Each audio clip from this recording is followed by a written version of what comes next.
Story 1. The Tailor Who Outsmarted a Royal Tax Collector. You walk into the dimly lit tailor's shop in a small, cobblestone town somewhere on the edge of the king's territories. The year is 1764. The smell of wool, damp wood, and candle wax fills the air. At first glance, this is an unremarkable place. A few bolts of cloth stacked against the wall, a well-used workbench, a scattering of measuring tapes. Behind it all is Jacob Heller, a man whose face is as weathered as the leather strap he uses to sharpen his shears. But Jacob was not just a tailor. For almost 20 years, he was the quiet architect of a fraud that not only cheated the royal tax office, but also exposed the deep inefficiencies in the kingdom's system of collecting levies on small businesses. Background: the royal cloth tax. In the mid-18th century, the kingdom had a peculiar form of taxation. Every craftsman who sold cloth, whether wholesale or in finished garments, was taxed not on income, but on the amount of raw fabric they purchased. The tax collector, a man named Ernst Vollmer, would visit each workshop twice a year. His job was simple: inspect purchase receipts, calculate the total yards of fabric, and apply the appropriate tax rate. The system assumed honesty in two ways. First, that merchants would present all their purchase receipts. Second, that no raw cloth would arrive unrecorded. Both assumptions were wrong, but few dared to exploit the loophole. Jacob did. Jacob's opportunity. Jacob wasn't particularly ambitious. He had inherited his shop from his father, along with a modest client base. But what he did have was a network, a quiet chain of cloth traders who, for a small fee, were willing to sell fabric off the books. This meant no receipt, no official record, and most importantly, no taxable transaction. To make this work, Jacob devised an inventory trick. He would buy just enough legitimate fabric to appear compliant, then supplement it with these untaxed purchases. He rotated his stock constantly, altering the cut patterns so that even an observant collector couldn't guess how much fabric had truly passed through his hands. The first inspection. The first time Vollmer came to inspect Jacob's records, he found nothing unusual. Jacob's receipts matched the visible stock, his ledger neat and well-maintained. The tailor even offered the inspector tea, a rare courtesy that Vollmer remembered fondly. It worked.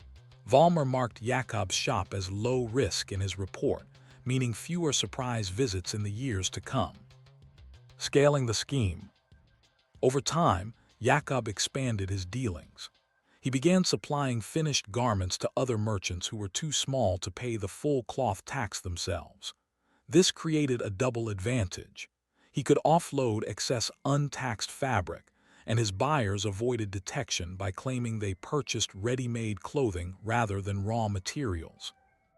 Jacob's operation was entirely legal in appearance but illegal in essence.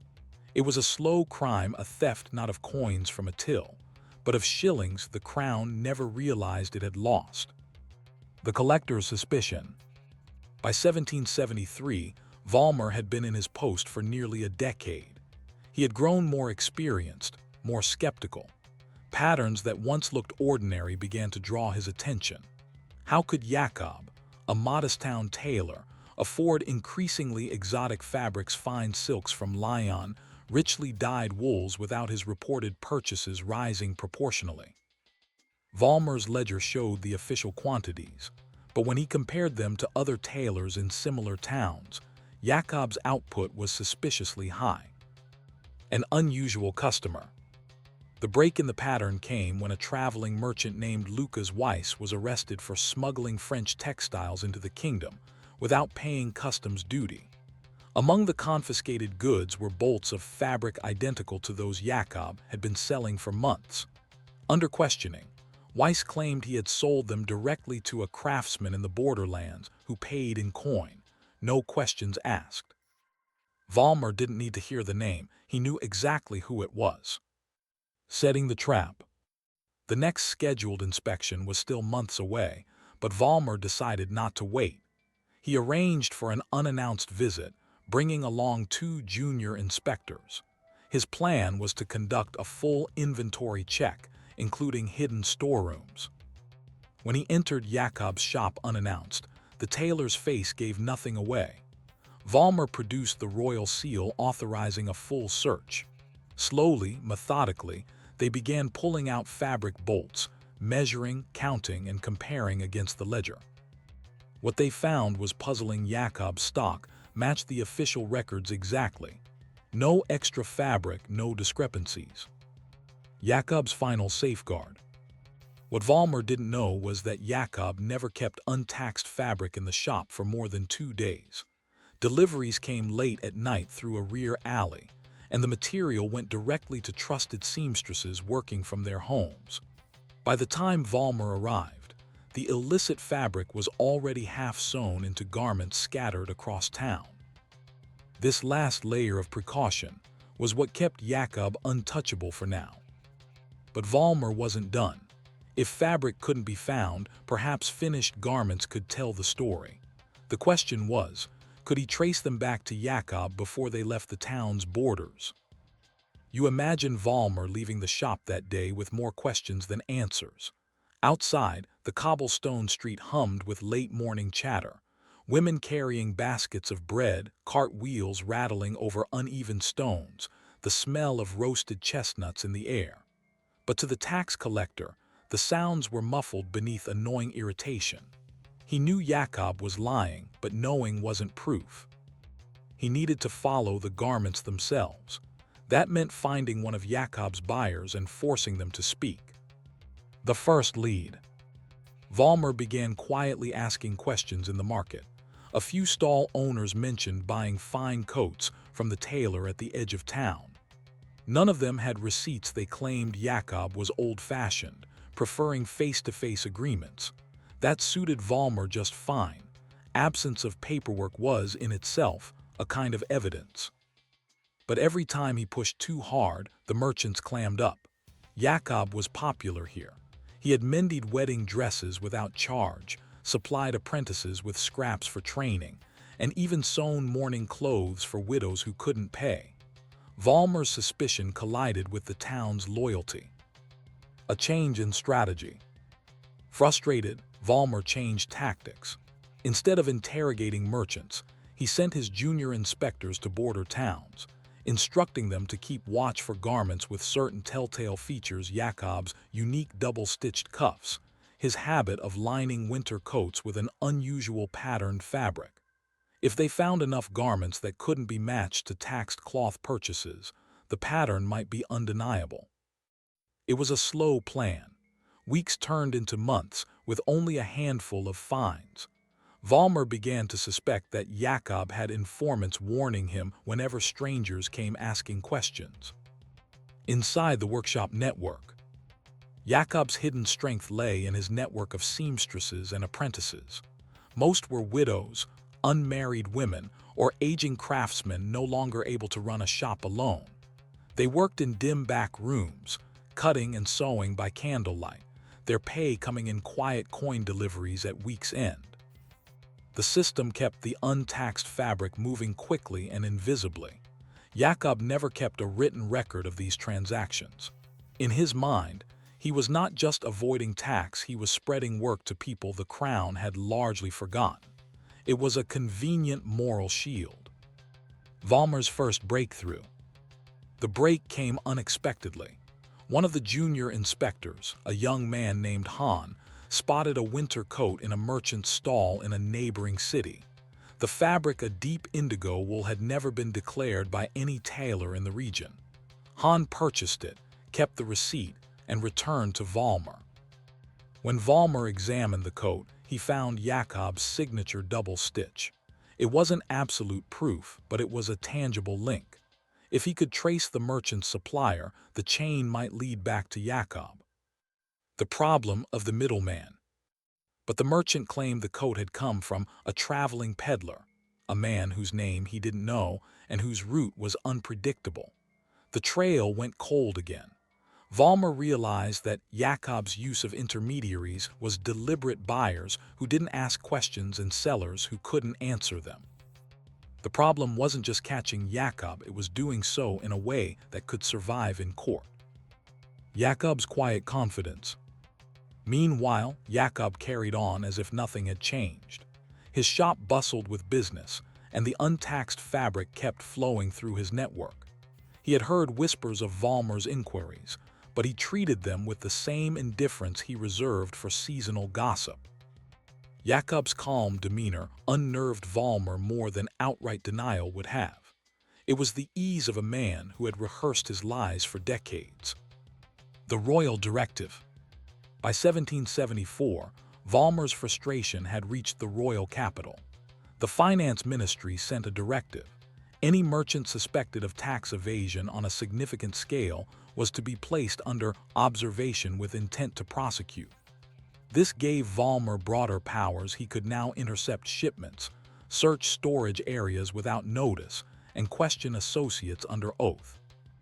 It was the first time the kingdom had considered surveillance as a tax enforcement tool. Jakob would be the test case. The warehouse raid. In late autumn, Valmer's inspectors intercepted a wagon at the edge of town carrying bolts of French silk concealed beneath sacks of grain. The driver, when questioned, claimed he was delivering them to a man who mends coats in Jakob's district. Under pressure, he admitted the fabric was intended for Jakob, but said it was a gift from an old friend and not for sale. Jakob denied any involvement, suggesting the driver must have confused him with another tailor. Without catching the goods inside Jakob's shop, Valmer's case remained circumstantial. The town's response. By now, the town had begun to take sides. Shopkeepers whispered when Valmer passed, and customers offered Jakob subtle gestures of solidarity. A coin slipped into his palm, a nod of encouragement. In some ways, Valmer's investigation had elevated Jakob's status. To the townspeople, he wasn't a criminal. He was a man clever enough to keep the king's greedy hands out of their pockets. Closing in. Valmer decided he needed to hit harder. He began targeting Jakob's suspected seamstresses, arriving at their homes with search warrants. Most produced nothing suspicious: small amounts of cloth, unfinished garments, everyday tools. But one elderly woman, Frau Mertens, had an entire trunk of finished coats awaiting pickup. When asked, she claimed they belonged to her nephew. The stitching, however, was Jakob. The final attempt at proof. Valmer seized the coats and summoned Jakob to the magistrate's office. In the hearing room, the two men faced each other, Jakob calm, Valmer tense. The magistrate examined the coats, listened to testimony, and finally asked, "Can you prove these coats were made with untaxed cloth?" Valmer could not. The supply chain was too fragmented, the witnesses too reluctant, the paper trail non-existent. The magistrate dismissed the case. A bitter defeat. Valmer left the court humiliated. Years of suspicion and effort had collapsed in a single moment. Jakob walked home slowly, stopping to shake hands with neighbors along the way. But inside, the tailor knew the game was changing. The crown had spent too much time and money to simply walk away. He would need to tighten his network, reduce his risk. And then, in the winter of 1775, an unexpected death in the capital would shift the balance of the entire game, turning a quiet tax dodge into a matter of royal politics. The death in the capital. The news arrived in Jakob's town by courier. Count Friedrich von Albrecht, Minister of Finance and chief architect of the kingdom's tax laws, had died suddenly after a short illness. His death left a vacuum in the administration and a scramble among ambitious men eager to inherit his influence. For Valmer, the timing was significant. The Count had been a staunch supporter of strict tax enforcement. With him gone, new officials might be more willing to deal. But there was a complication. The Count's nephew, Heinrich von Albrecht, was rumored to be in line for the post. Heinrich was young, politically inexperienced, and obsessed with proving his worth through high-profile prosecutions. If Heinrich took office, Jakob's case might be dragged back into the spotlight. A royal opportunity. Before Heinrich could consolidate power, the finance ministry sent envoys to the provinces, seeking examples of persistent, unpunished fraud. Valmer, seizing the moment, presented Jakob's case not as a failed investigation, but as an ongoing operation hampered by limited authority. The young Heinrich was intrigued. "A tailor who has eluded the king's own collectors for more than a decade," he asked, eyebrows raised. "Bring me proof and I will see him made an example." Valmer left the capital with fresh funding, additional inspectors, and an unspoken ultimatum: produce results or lose your post. The pressure mounts. By the spring of 1775, Jakob felt the shift. More inspections, more questions, more strangers lingering near his shop. Some of his seamstresses, frightened by the attention, left the network. Others began demanding higher pay to offset the risk. Jakob adjusted. He scaled down operations, moving less fabric at a time and increasing the gap between deliveries. He also began using new intermediaries, men from neighboring villages who had no visible connection to him. It bought him time, but he knew the circle was closing. The hidden ledger. Jakob's undoing came not from a raid, but from carelessness in a quarter he thought safe. One of his oldest associates, a cloth merchant named Rademacher, kept a private ledger detailing all his sales, legitimate and otherwise. When Rademacher died suddenly, his nephew inherited the shop.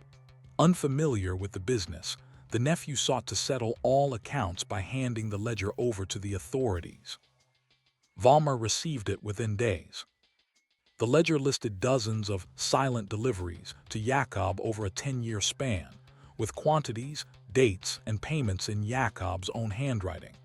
It was the kind of evidence that could survive the magistrate's scrutiny. The arrest. On a warm June morning, Valmer arrived at Jakob's shop with a squad of soldiers. The tailor, mid-measurement with a customer, looked up as the boots thudded across his wooden floor. "Jakob Heller," Valmer said, voice steady. "By order of the crown, you are under arrest for the crime of evading the royal cloth tax." Jakob's shears paused midair. He set them down gently, smoothed the front of his waistcoat, and extended his hands without a word. The trial. The court proceedings were swifter than anyone expected.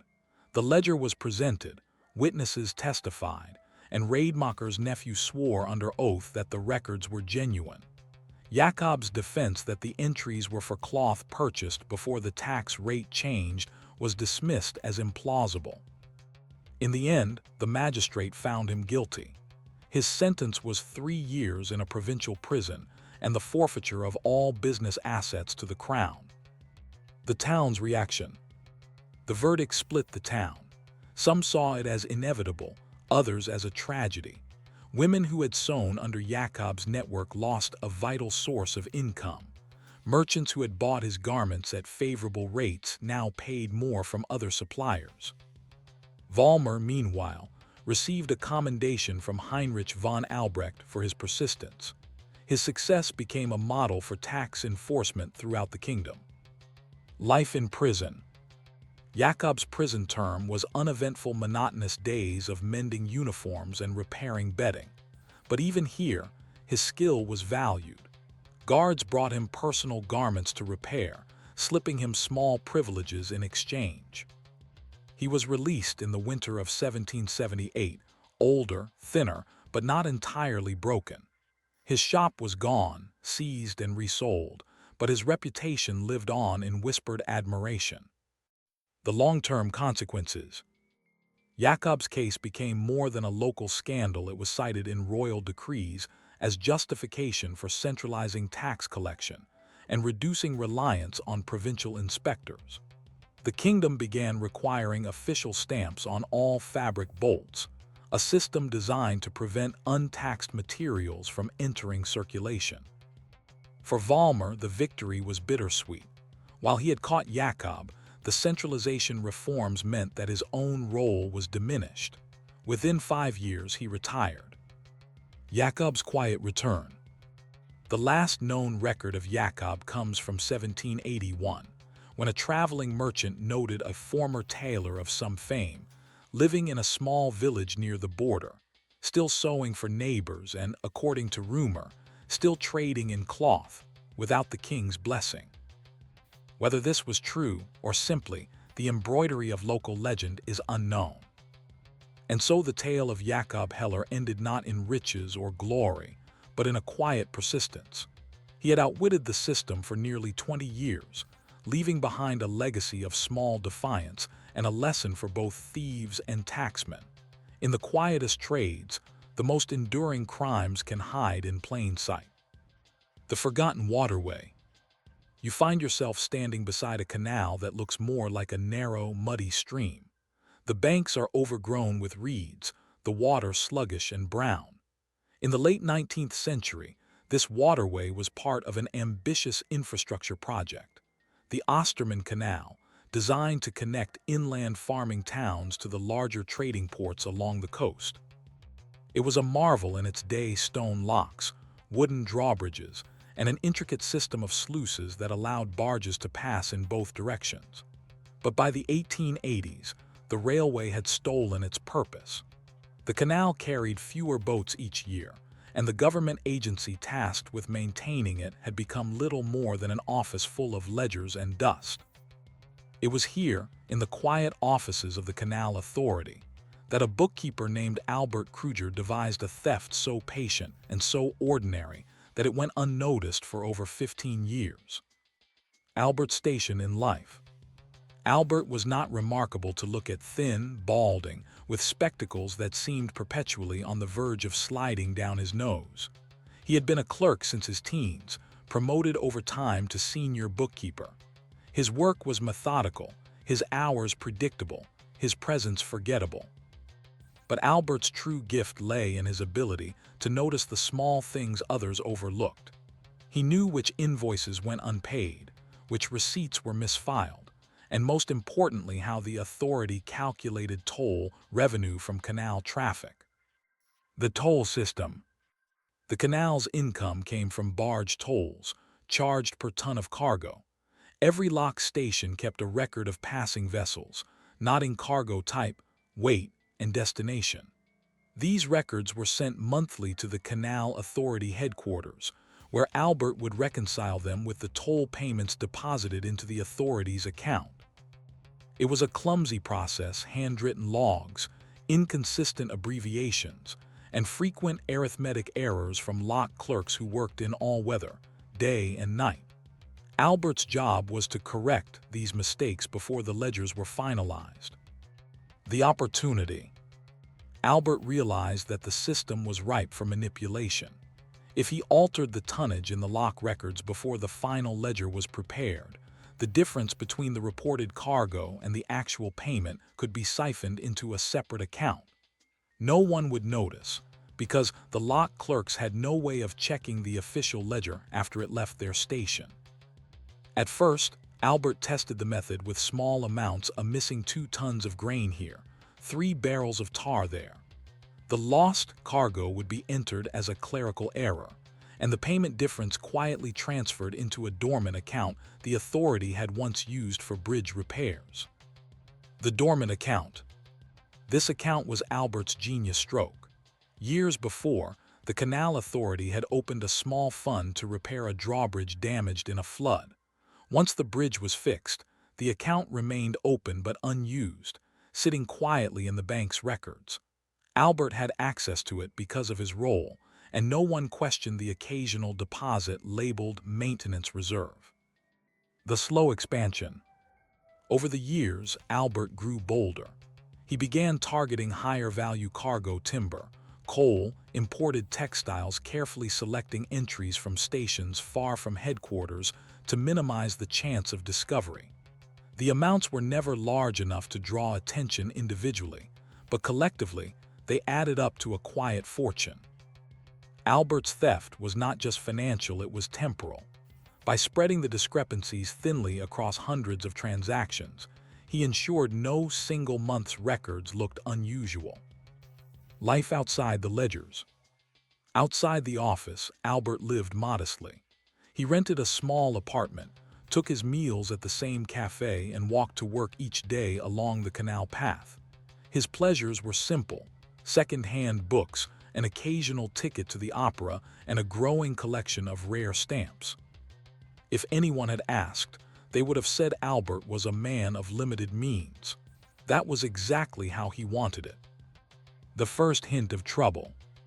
In 1896, a new chief auditor was appointed to the Canal Authority, Herr Wilhelm Bauer, a former railway accountant with a reputation for spotting hidden inefficiencies.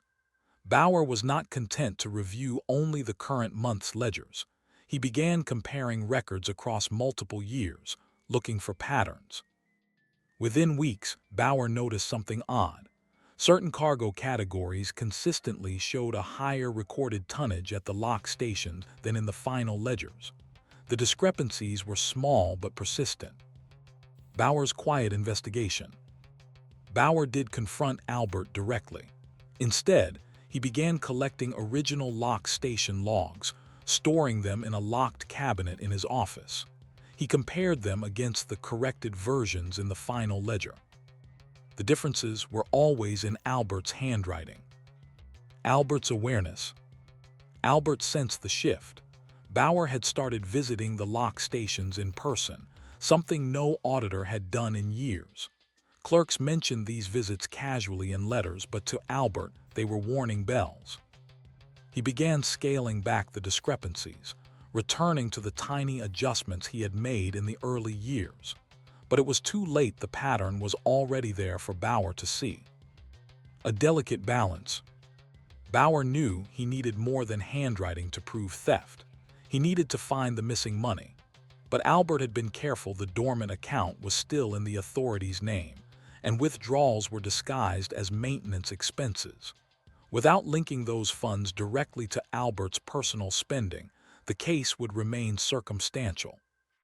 And so, Bauer set out to follow the money, a trail that would lead him not to lavish purchases or hidden properties, but to something far stranger and far more difficult to explain. Bauer began his inquiry not by chasing purchases, but by studying the dormant account itself. Bank ledgers revealed that while deposits were regular, withdrawals were sporadic, small amounts taken out at irregular intervals. Oddly, the withdrawals were not made in the city where the Canal Authority headquarters stood, but at a branch office in a market town 40 miles away. Why would maintenance expenses be withdrawn there, a place with no canal infrastructure to repair? Bauer suspected the answer lay in that town's anonymity. Few officials ever visited, and the local bank staff would recognize only the face of the man making the withdrawals, not question the legitimacy of his authority. The market town stakeout. Bauer took a personal trip under the guise of reviewing regional toll efficiency. For 3 days, he sat in a rented room above the bakery opposite the bank. On the 4th day, just after the midday bells, he saw him, Albert Kruger, spectacles glinting in the sun, stepping into the bank with the same unhurried gait he used to walk to the office. When Albert emerged, Bauer noticed he was not carrying banknotes in a pouch or satchel. Instead, he carried a wrapped bundle under his arm, too flat to be coins, too rigid to be ordinary papers. The stamp connection. A chance encounter the next day at the cafe across from the bank gave Bauer his answer. While Albert sat at a table counting through a small stack of envelopes, the cafe's owner mentioned to another customer, "That one's always buying stamps, says they're investments." It was subtle but ingenious. Albert was converting stolen funds into collectible postage stamps. Stamps were lightweight, portable, and easy to store. More importantly, they could be sold years later for cash without attracting suspicion. Anyone could claim they had been in the family for decades. Bauer's challenge. This discovery complicated matters. Proving embezzlement through stamps would be nearly impossible unless Bauer could connect specific withdrawals from the dormant account to stamp purchases made by Albert. The bank records could show when Albert withdrew the funds, but the sales of stamps were private transactions, often between collectors. Bauer needed a different angle, one that didn't require catching Albert in a cash-for-stamps exchange. Revisiting the ledgers, Bauer went back to the original canal toll logs. This time, instead of focusing on discrepancies in tonnage, he looked at the dates. He realized that many of the altered entries coincided with weeks when Albert visited the market town. The pattern was too precise to be coincidence. An inflated toll correction here, a trip to the market town within days, and a matching withdrawal from the dormant account. While still circumstantial, the overlap was becoming damning. The leak. What Bauer didn't know was that Albert had his own sources. A junior clerk at headquarters loyal to Albert after years of small kindnesses overheard Bauer discussing the Kruger irregularities with another auditor. Within a day, Albert knew he was under investigation. Albert's countermeasure. Instead of fleeing or ceasing withdrawals entirely, Albert staged what appeared to be an innocent blunder. He deposited a large sum into the dormant account under his own name, then withdrew the same amount days later, labeling it "Advance for Emergency Lock Repairs."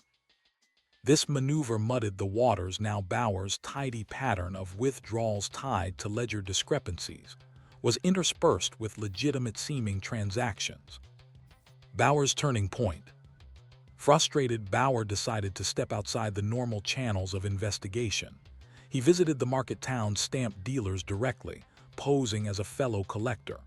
After several conversations, one dealer casually mentioned, "Oh yes, Herr Kruger comes often, buys only the finest issues. Always pays in fresh banknotes, the kind you see from government offices." That was the slip Bauer needed. It was not proof in the strict legal sense, but it tied Albert's withdrawals directly to high-value purchases. The confrontation. Bauer arranged for Albert to be summoned to the chief inspector's office.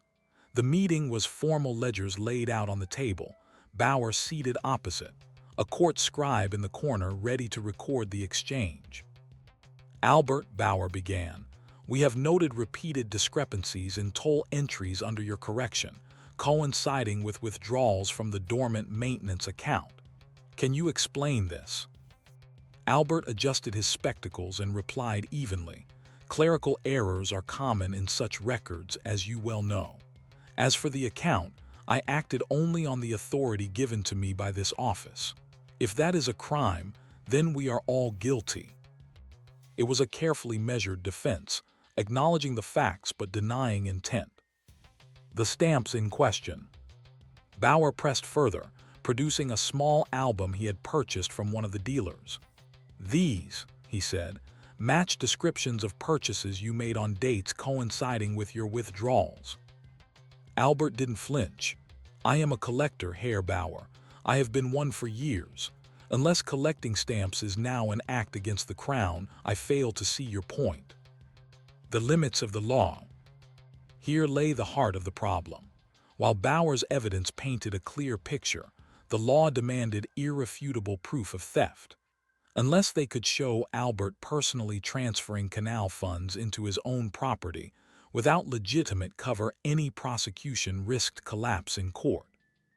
Bauer needed one last piece, something undeniable. That final piece would come not from bank ledgers or toll logs, but from an unexpected letter, one that revealed Albert's private world in a way no ledger ever could. The letter. It arrived on Bauer's desk in an unremarkable brown envelope, with no return address and handwriting that slanted heavily to the right.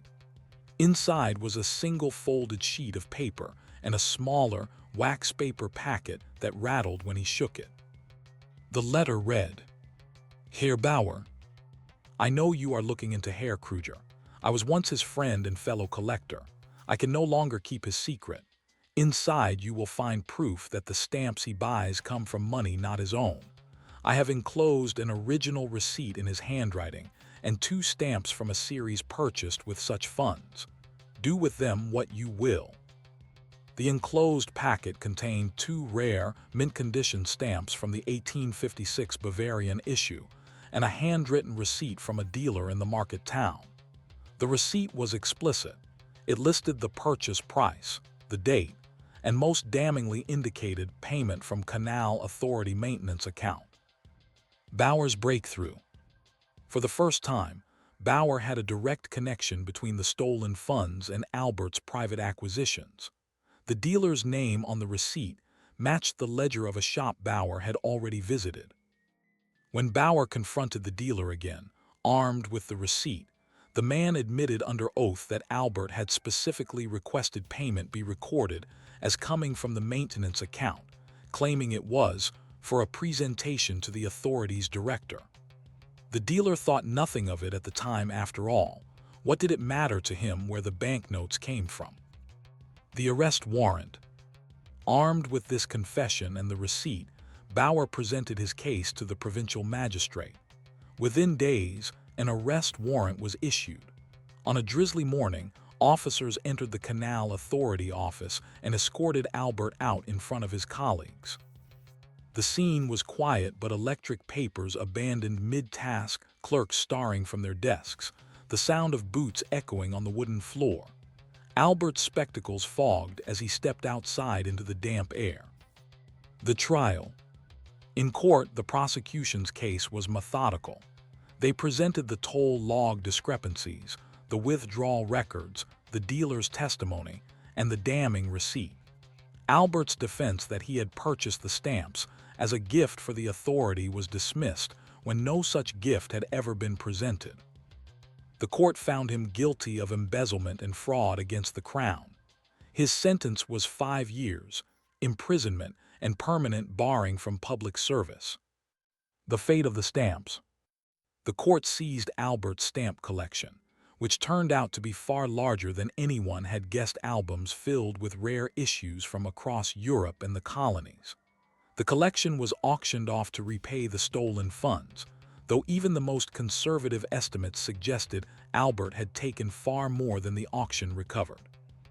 Bauer himself purchased one small set at the sale, not for profit, but as a reminder of the case that had defined his career. The canal's decline. Ironically, within a decade of Albert's conviction, the Osterman Canal was officially decommissioned. The railway had rendered it obsolete, and the authority dissolved. The ledgers, the lock logs, the toll stations all became relics of a bygone era. Bauer sometimes wondered if Albert had known this would happen, and had simply decided to take what he could before the canal's inevitable end. Albert's later years. Released from prison in 1902, Albert disappeared from public record. A rumor persisted among stamp collectors that he had emigrated under a false name, taking with him a handful of the most valuable pieces that had somehow escaped seizure.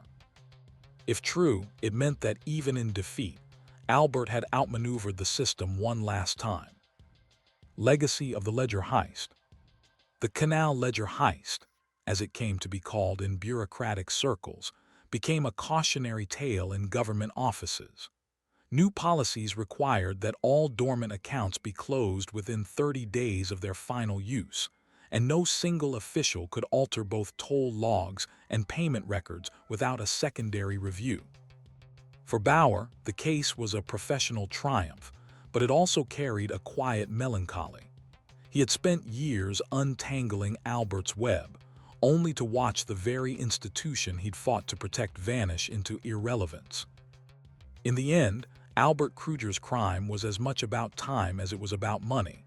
He had stolen in small increments, hidden in the blank spaces of bureaucracy, until his theft became almost indistinguishable from the slow decay of the canal itself. Rationing days. Picture the city in the late 1940s, streets still bearing the scars of war, buildings patched with mismatched bricks, the air tinged with coal smoke and a faint sourness from overcrowded tenements. Food was rationed.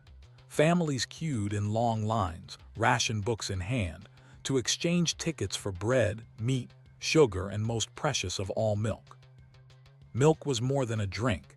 It was nutrition for children, a staple for hospitals, a lifeline for the sick and elderly. In those lean years, the government printed milk tickets, small slips of card stock marked with official seals, dates, and the quantity each bearer could claim. Every ticket was worth its weight in gold to those who needed it. It was here, in the quiet back rooms of a modest print shop, that a man named Carl Brenner found a way to turn those scraps of card into a steady, illicit income that lasted nearly a decade. Carl's profession. Carl had been a printer before the war, meticulous, patient, with an eye for alignment and ink density. His skills had been pressed into service during the conflict, producing propaganda leaflets and official forms. When the war ended, he returned to his trade in a small, cramped shop on a side street, his presses rattling through orders for local businesses. But business was slow. Paper was scarce, ink expensive, and few people had the money for anything beyond essentials. That was when Carl's friend, a milk delivery driver named Otto, came to him with a curious proposition. The proposition. Otto explained that milk tickets were checked only at collection points, and even then, the clerks cared more about matching the right date than scrutinizing every detail. With the right equipment and skill, counterfeit tickets could pass as genuine. In exchange for a cut of the proceeds, Otto would distribute the fakes to trusted buyers, shopkeepers who wanted extra stock, parents whose children needed more than their rations allowed, and even small cafes eager to serve milky coffee to customers willing to pay. Carl hesitated. Counterfeiting ration tickets was not a small crime, it was theft from the state in a time of scarcity. But he was months behind on rent, his cupboards bare, and the presses sat idle most of the week. The first run. Carl began cautiously. He obtained an original milk ticket from Otto and studied it for days, examining the weight of the paper, the slight unevenness of the type, the embossing of the official seal. He experimented with paper stock scavenged from abandoned offices, testing inks until the color matched. His first batch was small, 50 tickets for a single month's ration. Otto distributed them quietly, and to Carl's relief, not a single one was questioned. The profit, though modest, was more than Carl had made from legitimate printing in weeks. Perfecting the craft. Over time, Carl refined his process. He sourced a near-identical paper from a warehouse clerk willing to look the other way for a few cigarettes. He built a crude embossing die from scrap metal to mimic the seal. Even the faint chemical smell of the official ink, likely from a specific varnish, was replicated after he found a chemist willing to mix him a batch for artistic purposes. The tickets were good, so good, in fact, that Otto began fielding requests from beyond their immediate neighborhood. The network expands. What had begun as a two-man operation grew into a loose network. A former post office clerk began supplying discarded ticket stubs for Carl to study. A shopkeeper acted as a middleman for bulk orders. Even a nurse at a local hospital bought from Otto, ensuring the ward had enough milk for patients without relying entirely on official supplies. Each participant had their own justification. They weren't criminals, just helping people survive in a system that rationed too tightly. But the quiet reality was that everyone involved took their cut. Avoiding detection. Carl's greatest strength was his understanding of the inspector's habits. Ticket inspections were random and infrequent, and counterfeit detection relied on clerks spotting inconsistencies by eye. Since Carl rotated his production, changing fonts slightly, varying ink tone, just enough to mimic different print batches, no pattern emerged that could give him away. The only real risk came from human error. A careless distributor, a customer too greedy, or a ticket being used too far from its point of origin. The first close call. In the winter of 1952, a shopkeeper in another district was caught redeeming an unusually large number of milk tickets. Under questioning, he admitted they had come from a man who knows a printer.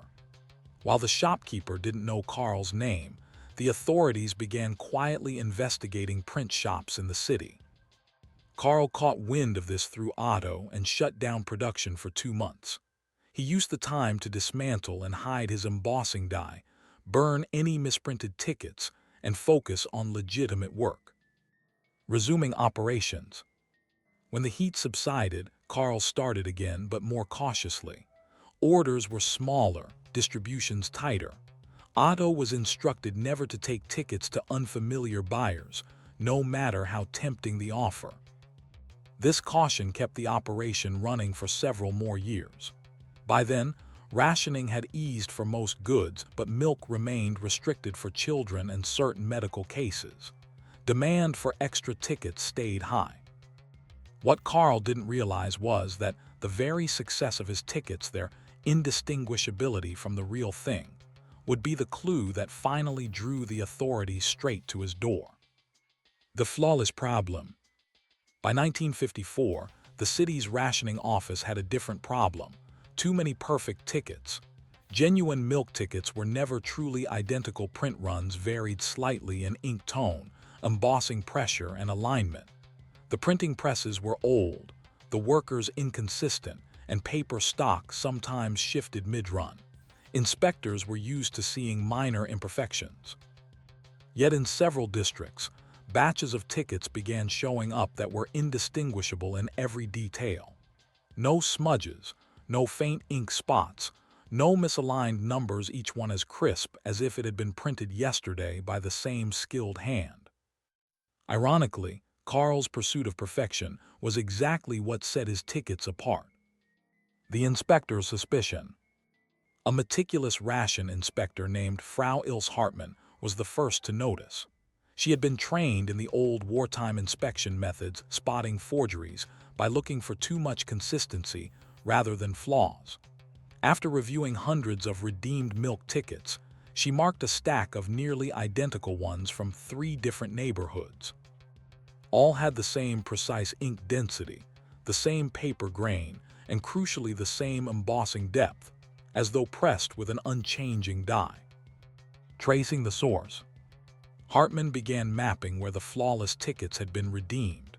The map revealed a pattern. Though spread across the city, all the shops lay within a delivery radius of a single milk depot. This depot was Otto's main supply point. The quiet inquiry. Hartmann did not confront Otto immediately. Instead, she posed as a curious customer, asking casual questions about shortages and ticket checks. Otto, unaware of who she really was, let slip that a friend sometimes provided extra tickets for families in need. That was enough for Hartmann to put Otto under discreet surveillance. The shadow at the depot. For 2 weeks, a plainclothes officer trailed Otto's milk rounds. The officer noted that every Thursday evening, Otto made a detour to a narrow side street before heading home. There, he would enter a small print shop and emerge with a folded envelope tucked inside his coat. The print shop's sign read, "Brenner & Co. Printing." Carl's guarded routine. Inside, Carl kept to a strict pattern.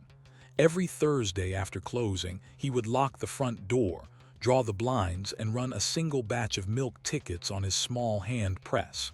He worked alone, keeping the press oiled and the workspace immaculate. The entire run took under an hour. The tickets went straight into the envelope for Otto, no extras lying around, no stockpile to incriminate him. Carl thought his discipline made him untouchable. The decoy order.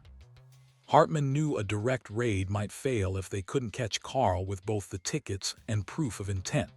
So she arranged a sting. An undercover agent posing as a cafe owner approached Otto, claiming to need a large batch of milk tickets for special customers. Otto agreed, tempted by the higher payment, and promised to deliver in 2 weeks. What Otto didn't know was that this new order would be used to coordinate the raid. The raid. On the appointed Thursday, plainclothes officers surrounded the print shop while Carl was mid-production.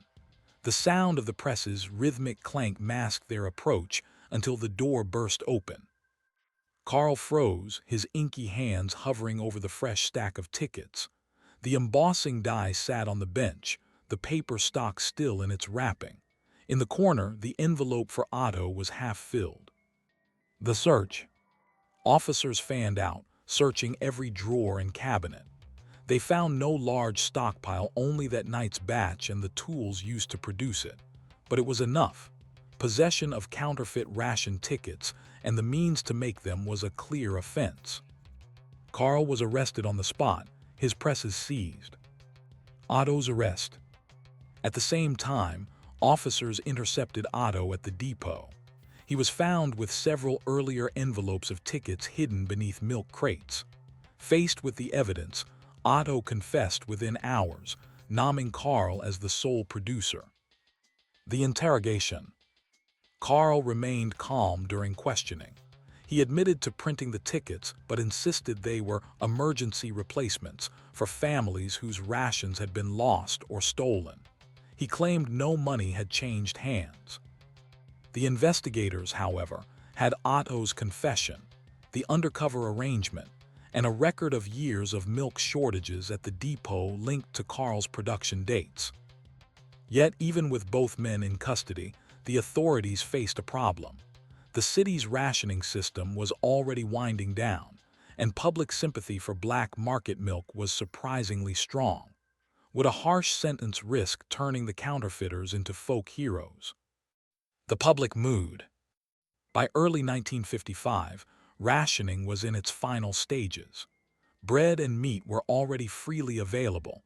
Milk was one of the last items still controlled. People were weary of the rules, and many quietly resented the rationing office's persistence. When news of Carl and Otto's arrest spread despite official efforts to keep it quiet, the reaction was not outrage at the crime, but sympathy. Neighbors described Carl as a man who helped people get by, and Otto as just a driver trying to feed families.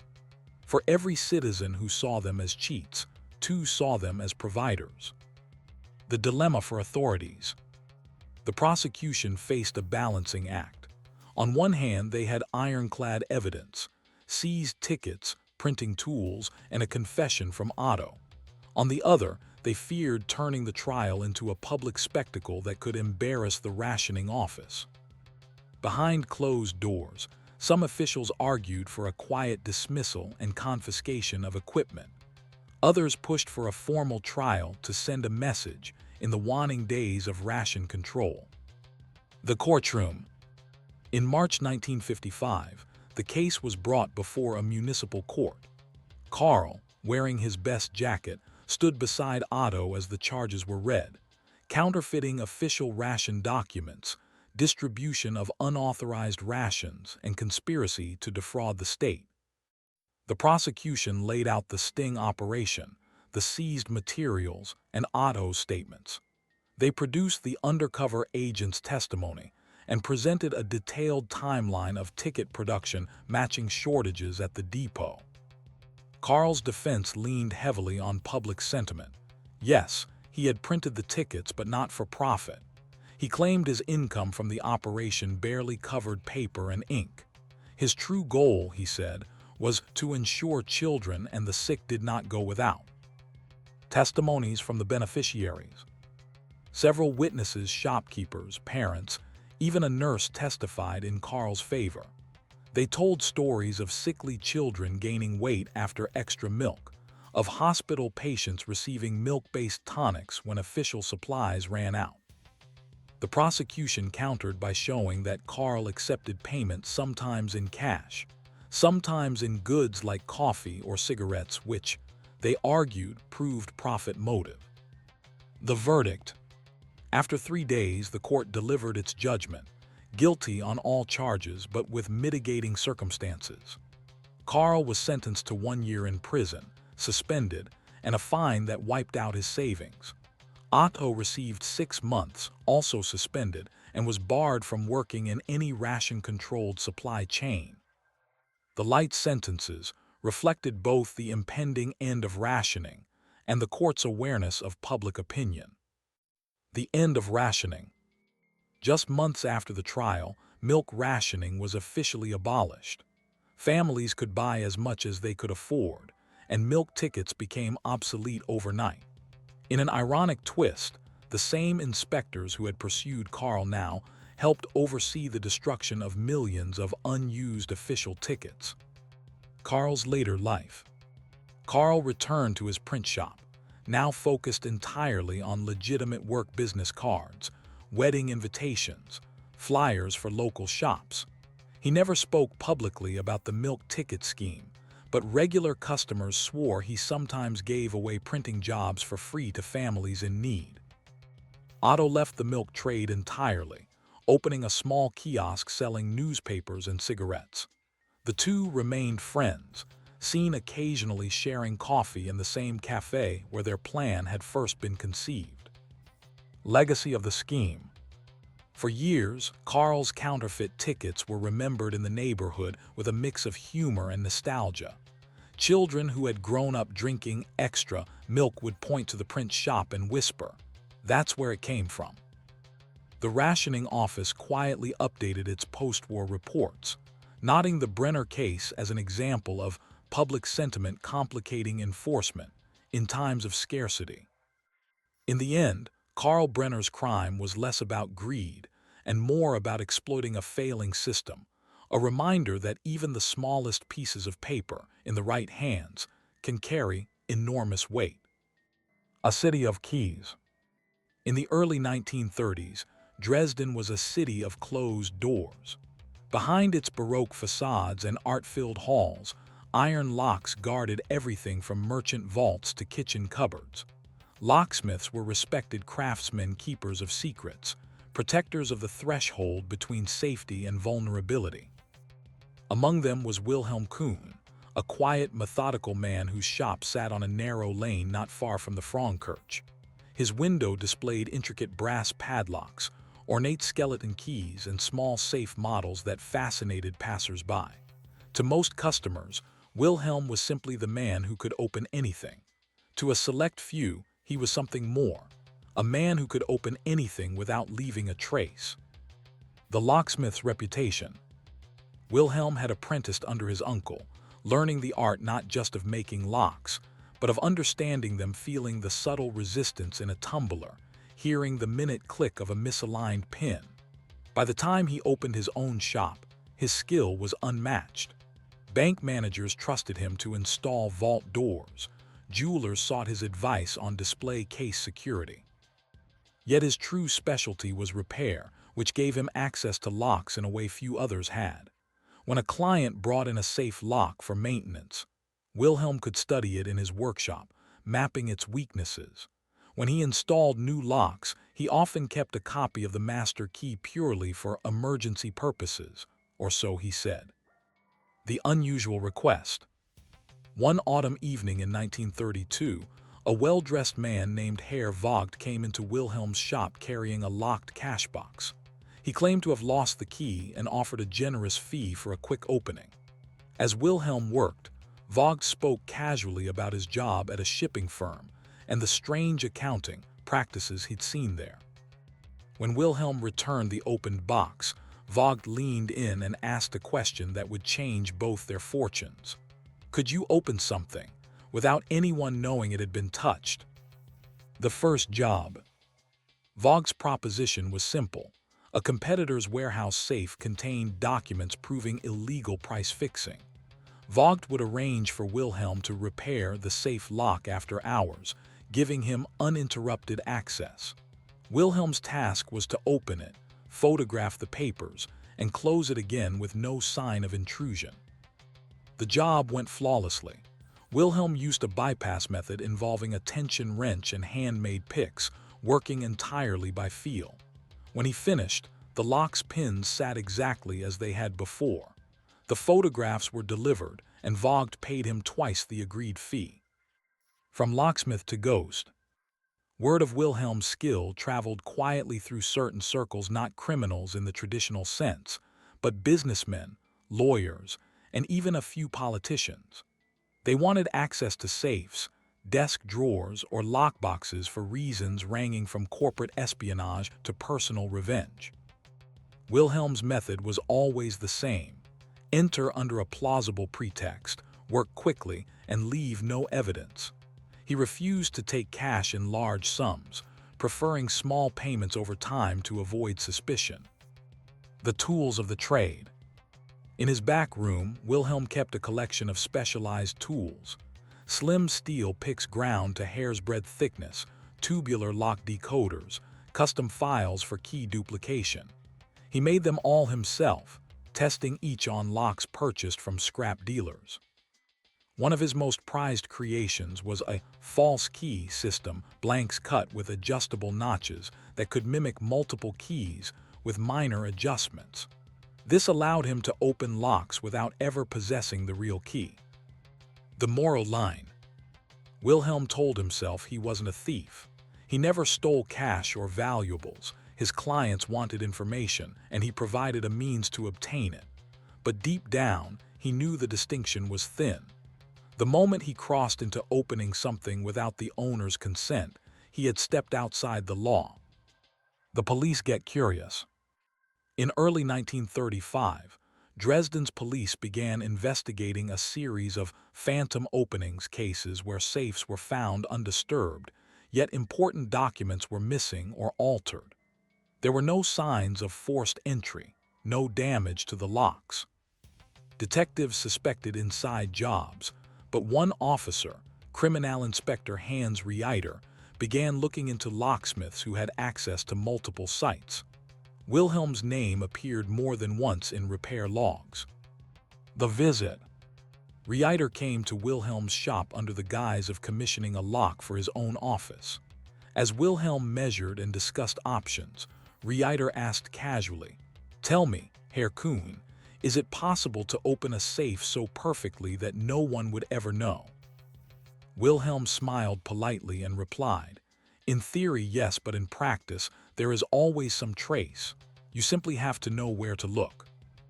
Reiter left without making a purchase, but Wilhelm knew in his gut that he had just spoken to the man who might eventually undo him. Pressure from both sides. After Criminal Inspector Reiter's visit, Wilhelm began to feel the walls inching closer. On one side, clients were growing bolder in their requests, asking him to open more sensitive targets, including bank vaults and government filing cabinets. On the other, Reiter's quiet inquiries among Dresden's locksmith community were beginning to stir whispers. Wilhelm considered shutting down his side work altogether, but his name had spread too far in certain circles. Turning clients away now could mean more than losing income. It could mean making enemies who preferred their secrets kept. The politician's safe. In the summer of 1935, a local politician, Councillor Merton, approached Wilhelm with a particularly delicate request. Merton suspected that his political rival, Councillor Hein, had been hiding compromising correspondence in a personal safe at his home office. The safe was a mid-tier model Wilhelm had installed 3 years earlier. Merton's plan was for Wilhelm to service the lock during the afternoon while Hein was at a council meeting. The job required no break-in. It would be framed as routine maintenance arranged through Hein's secretary, who happened to be a distant cousin of Merton. A perfect opening. Wilhelm executed the job with his usual precision. Hein's secretary greeted him at the door, handed him tea, and left him alone in the study. The safe opened in under 10 minutes using a custom false key. Inside, Wilhelm found exactly what Merton wanted: a stack of love letters and financial agreements that could damage Hein's reputation. Wilhelm didn't read them closely. He photographed each page, returned them to their exact place, and reset the lock. By the time Hein returned from his meeting, the safe was untouched, at least to the naked eye. The police connection deepens. What Wilhelm didn't know was that Reiter had been watching Hein for unrelated corruption charges. When the contents of the safe began circulating among political enemies, Reiter took an interest in how those documents had been obtained without signs of tampering. Hein, embarrassed but eager to protect his image, denied the breach. Still, the incident pushed Reiter to quietly expand his investigation into covert safe entries, and Wilhelm's name surfaced again. An invitation to a trap. In October 1935, Wilhelm received an invitation to service the locks at a large textile warehouse on the city's edge. The request came from a man claiming to be the warehouse manager, saying the locks had been sticking and the owners wanted them freshened up. The pay offered was generous, too generous. Wilhelm's instincts screamed caution, but greed and professional pride won.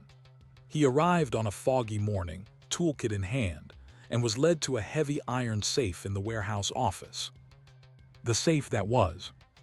Wilhelm examined the lock and recognized it immediately, a model he had mastered years ago. He opened it swiftly, only to find the interior empty except for a folded sheet of paper. The paper read, "If this were a real job, you'd already be under arrest. You're better than this, Herr Kuhn, but so am I."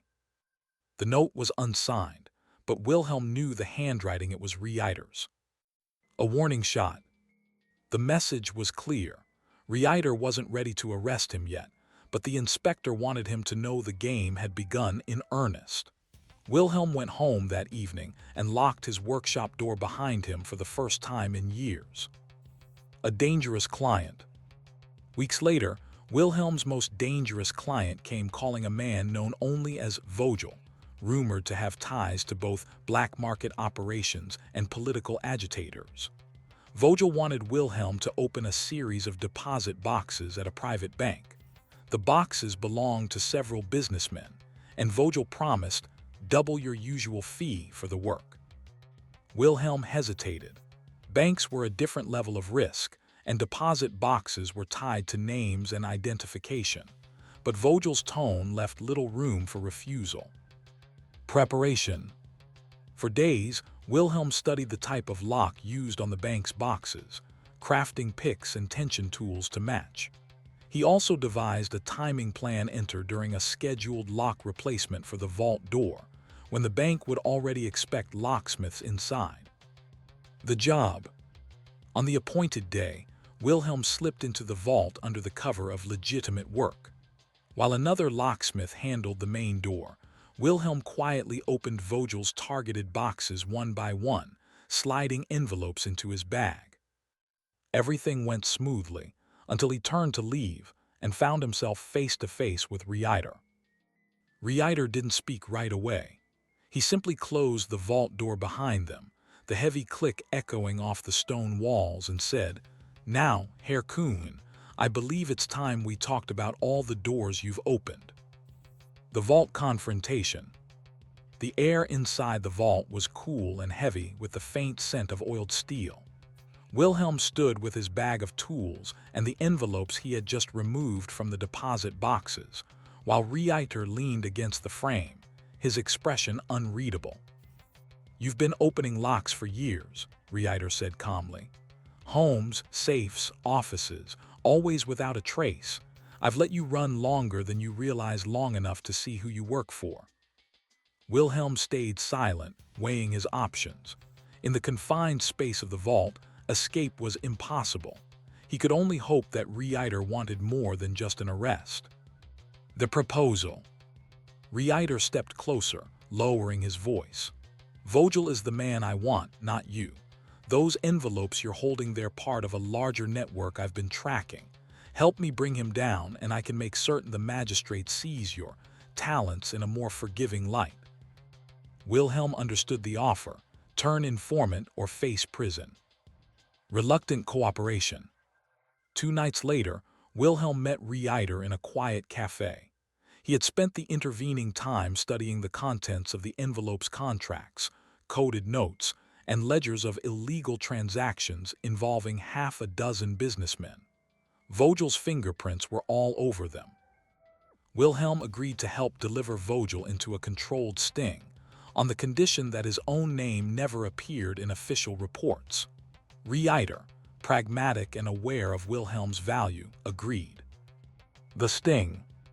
The plan was simple in design but risky in execution. Wilhelm would arrange a meeting with Vogel to hand over the open documents. The exchange would take place in a rented storage room, with Reiter and his men positioned nearby. On the chosen evening, Wilhelm arrived with the envelopes and his tools, playing the role of the loyal locksmith.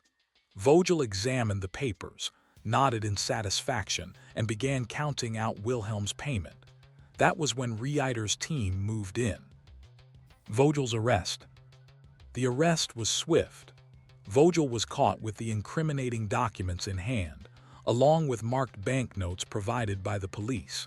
He was charged with multiple counts of fraud, conspiracy, and possession of stolen property.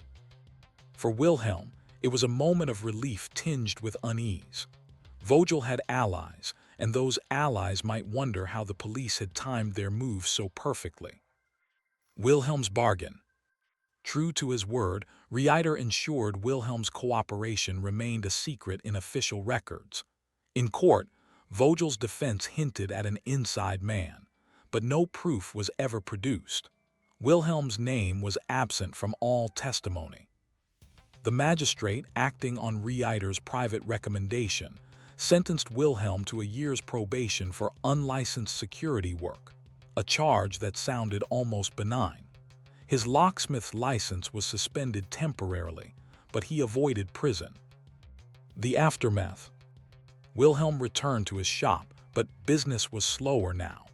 Though the public knew nothing of his deal with Reiter, some clients sensed a change in him, a guardedness, a reluctance to take on large jobs. He began refusing any work that even hinted at secrecy or political entanglement. The envelopes from the vault, however, were not the last time Reiter sought his help. Quietly, unofficially, the inspector would sometimes appear with a lock that needed opening for an investigation. Wilhelm never asked too many questions. The war years. In the following decade, as Europe edged toward war, Dresden changed. Some of Wilhelm's skills found new, state-sanctioned uses, opening seized safes from political dissidents, servicing locks in government facilities. Whether this was voluntary or coerced, no one could say. What is certain is that Wilhelm survived the wartime years with his shop intact, even as much of Dresden was reduced to rubble in the bombing raids. The quiet end. By the late 1940s, Wilhelm was an old man, his hands still steady but his work reduced to cutting household keys and repairing desk locks. He kept his special tools locked away in a small chest, which he never opened in front of customers. When he died in 1951, the chest was found in the workshop's back room.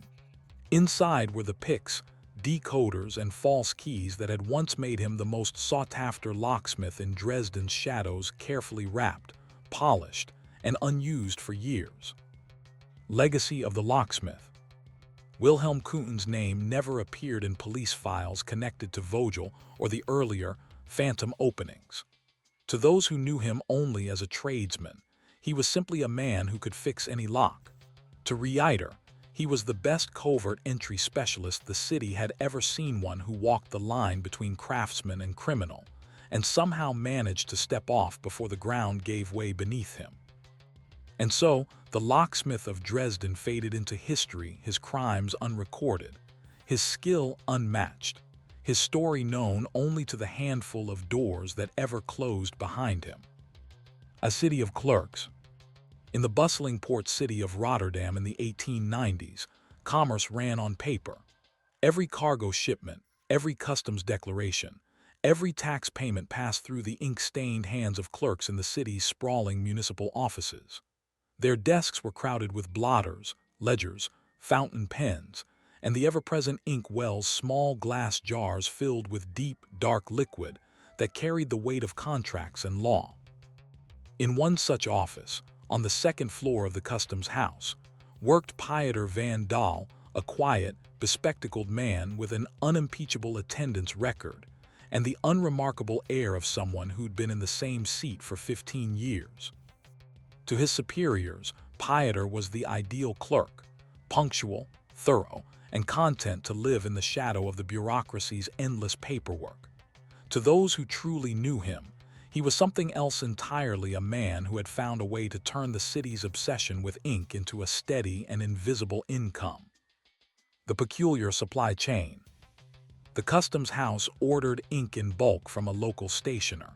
Every 3 months, large crates arrived containing dozens of small bottles, each labeled with the official seal of the municipality.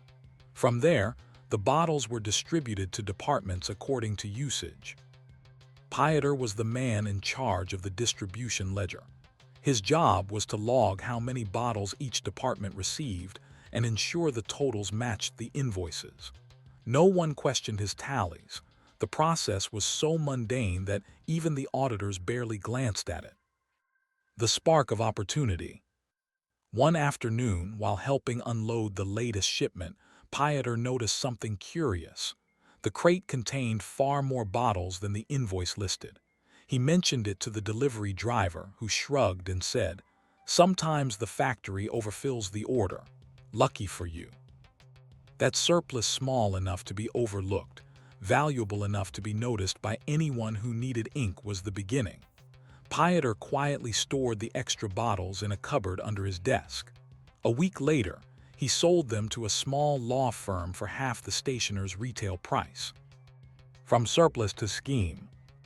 At first, Pieter waited for overshipments, selling only the occasional extra bottle.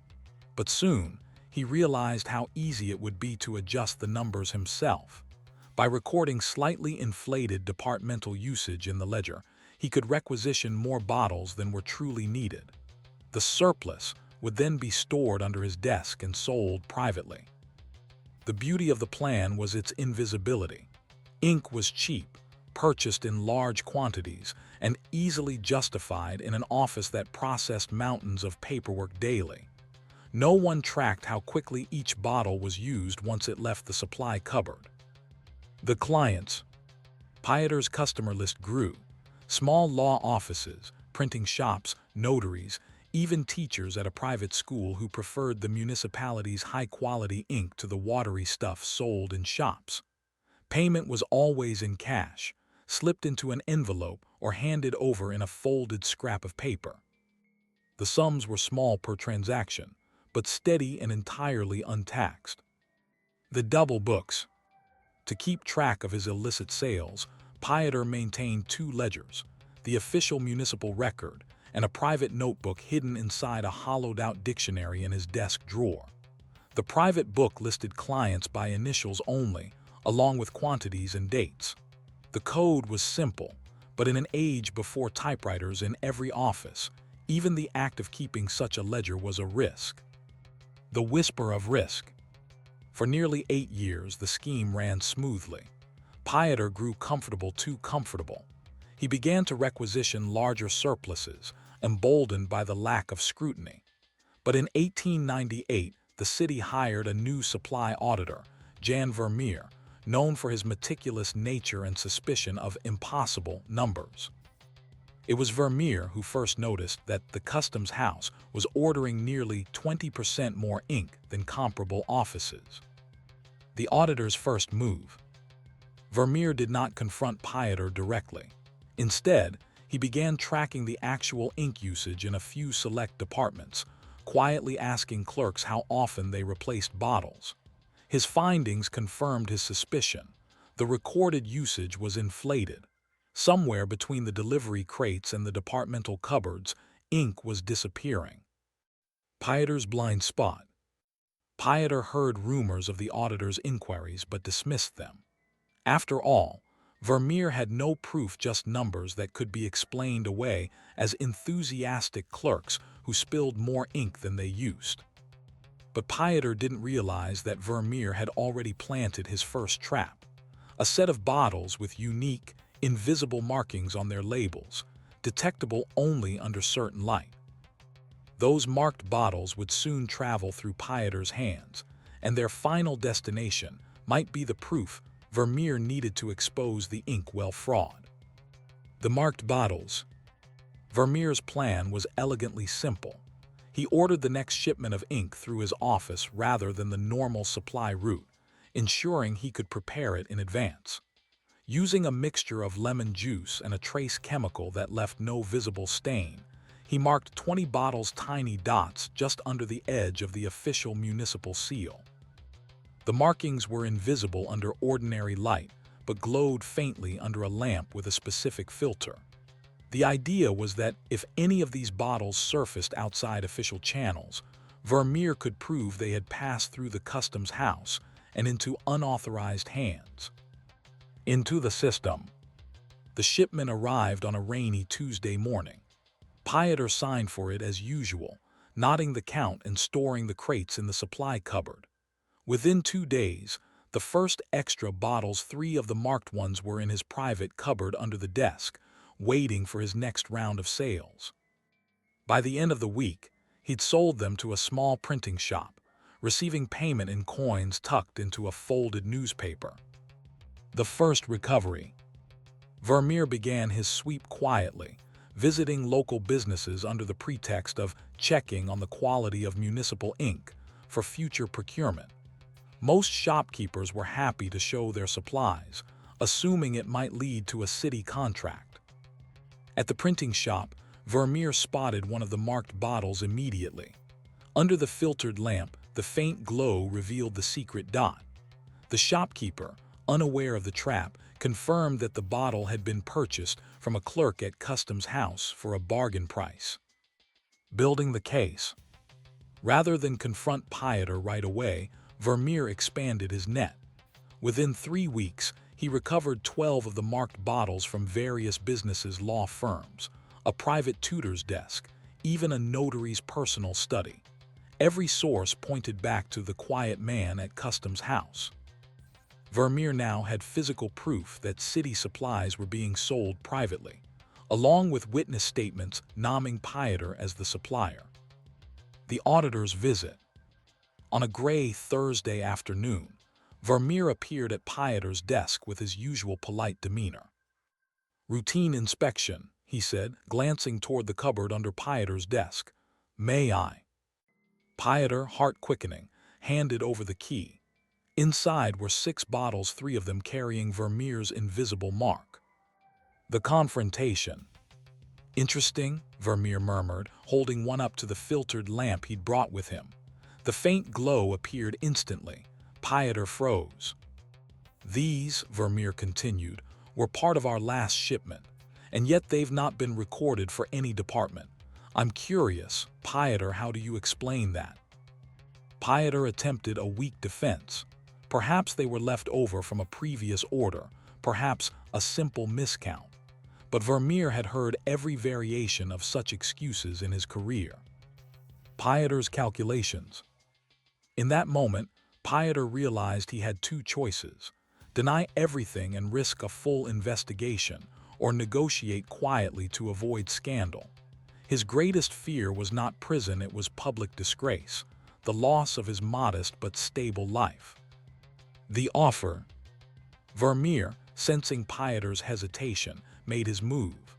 "If you resign quietly and return the value of the missing stock, I'll ensure this matter doesn't reach the magistrate. The report will say only that you left for personal reasons." It was an unexpected lifeline, but also a trap. Agreeing would mean admitting guilt in front of the one man who could ruin him, and trusting that mercy would truly follow. A dangerous delay. Pieter asked for a day to consider. In reality, he used the time to clear his cupboards, burn his private ledger, and settle outstanding accounts with his clients. If he was going to vanish from the Customs House, he would do it on his own terms. But Vermeer was not a man to be kept waiting. The final move. The next morning, when Pieter arrived at work, 2 uniformed constables were waiting by his desk.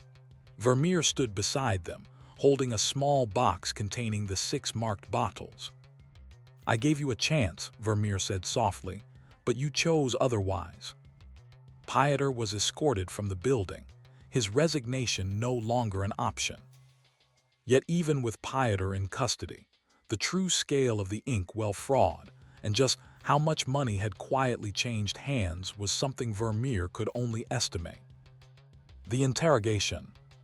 In the dim back room of the Rotterdam police station, Pieter sat with his hands folded, his spectacles resting on the table. Across from him, Vermeer leafed slowly through a stack of papers, witness statements, supply ledgers, and a written summary of the recovered marked bottles. "Let's keep this simple," Vermeer began. "We know you sold municipal ink. We have testimony. We have physical proof. What we need from you is the scope, how long and how much." Pieter's instinct was to minimize. He admitted to the occasional sale of surplus bottles over the past few years, but denied it was deliberate theft. He insisted that much of the stock had been extra from suppliers and that he had merely found homes for it. Vermeer pressed harder, laying out estimates based on supply orders. Over 8 years, the inflated requisitions amounted to thousands of bottles worth enough to buy a comfortable house outright. The ledger that wasn't found. What Vermeer never produced was Pieter's private ledger. The hollowed-out dictionary in which it had been kept was now ash, burned in Pieter's small stove the night before the arrest. Without it, the exact list of clients and total earnings remained guesswork. This lack of precise accounting would prove significant when the case reached court. The trial. The hearing took place in early spring, the courtroom cold enough for breath to mist in the air. The prosecution leaned heavily on Vermeer's marked bottle sting, witness testimony from shopkeepers, and the discrepancy between ordered and distributed ink. Pieter's defense argued that surplus stock was common and that the city had benefited from his goodwill in placing unused supplies with businesses instead of letting them spoil. The judge was unimpressed, pointing out that Pieter had accepted cash payments and concealed the transactions. The sentence. Given his years of service and lack of previous criminal record, Pieter avoided prison. He was fined heavily, an amount calculated to exceed any suspected profits, and permanently barred from public service. For Pieter, the fine was ruinous. He was forced to sell most of his possessions, including the small townhouse he had lived in for 20 years. Life after the customs house.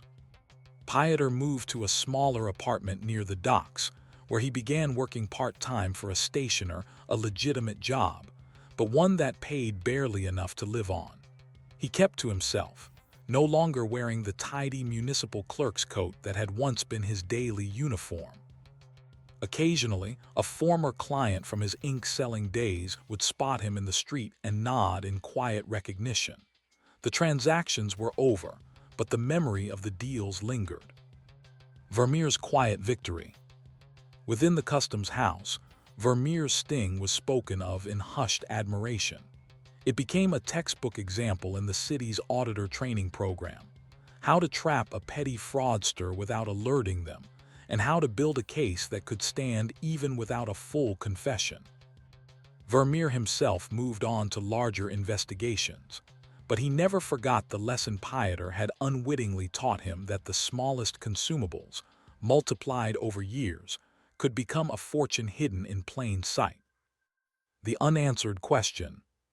One lingering mystery remained: Pieter's total earnings.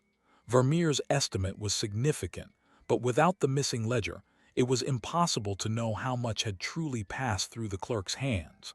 Some suspected Pieter had quietly stashed away part of his gains before his arrest, ensuring a private safety net for his later years. If that was true, Pieter kept the secret to his grave. And so, the inkwell fraud ended not with a grand scandal, but with the quiet dismantling of one man's small, steady theft, proof that in the right shadows, even ink can turn into gold. The bridge over quiet water. In the summer of 1911, the little town of Holmeswick was known for two things: its wooden drawbridge over the River Ansell and the toll booth that guarded its crossing. The bridge connected two important trade roads, and every wagon, carriage, and livestock herd that passed was required to pay a fee. The sums were small: 2 pennies for a pedestrian, 6 for a cart, but in a year, the booth collected enough to fund the town's road maintenance and a modest salary for its lone toll collector. That collector was Harold Luff, a man as much a fixture of the bridge as the timbers themselves. The man at the gate. Harold had worked the booth for 19 years. Tall, slightly stooped, with a bristly mustache and a voice like gravel, he was the kind of man who knew every regular traveler by name. Farmers greeted him with nods. Children brought him small gifts of apples or boiled sweets. The job suited him: long hours of quiet observation, punctuated by the clink of coins dropping into the collection tin. At night, he locked the day's takings into a metal strongbox bolted to the booth's floor. Once a week, the town treasurer arrived to collect the money, sign Harold's ledger, and issue a receipt. A routine without ripples. For years, the system worked without incident. Harold's ledgers were neat, his accounts always balanced to the penny. Holmeswick's road stayed in good repair, and no one thought twice about the man in the booth. But in late September of 1911, the routine broke. The morning discovery. On a crisp Monday morning, a miller named Dory came to the bridge with a wagon load of flour. She found the toll booth empty, the door ajar. Inside, the stool was overturned, Harold's cap lay on the floor, and the strongbox was gone. By mid-morning, the town's constable, Amos Kettering, had arrived. A quick search turned up no sign of Harold on either bank of the river. The booth showed no damage, no signs of struggle, just an absence, as if Harold had simply stepped out and vanished into thin air. The missing strongbox. The loss of the strongbox was serious. Harold's last recorded collection, 2 full days of autumn market traffic, was likely inside. The sum was estimated at nearly £20, a significant amount for a small town. More puzzling was how it had been removed. The box was bolted through the floorboards with heavy screws, and Harold kept the only key. Whoever had taken it had done so without attracting attention from anyone crossing the bridge. Theories begin. By midday, theories were circulating. Some claimed Harold had staged his own disappearance, absconding with the week's takings. Others whispered of robbers lying in wait during the early dawn hours. A few suggested something stranger, that Harold had been the victim of some personal feud, quietly spirited away before the day's first travelers arrived. Constable Kettering, methodical and slow to jump to conclusions, began by walking the road in both directions from the bridge. He found no sign of a struggle, no discarded belongings, no wheel ruts from a hurried getaway. The ledger clues. Inside the booth, Kettering examined Harold's ledger. The last entry was from Saturday evening, a neat column of tolls and amounts, but tucked between 2 pages was something odd. A slip of paper, torn from a different notebook, with a single line written in Harold's handwriting. Tuesday, arrange with P.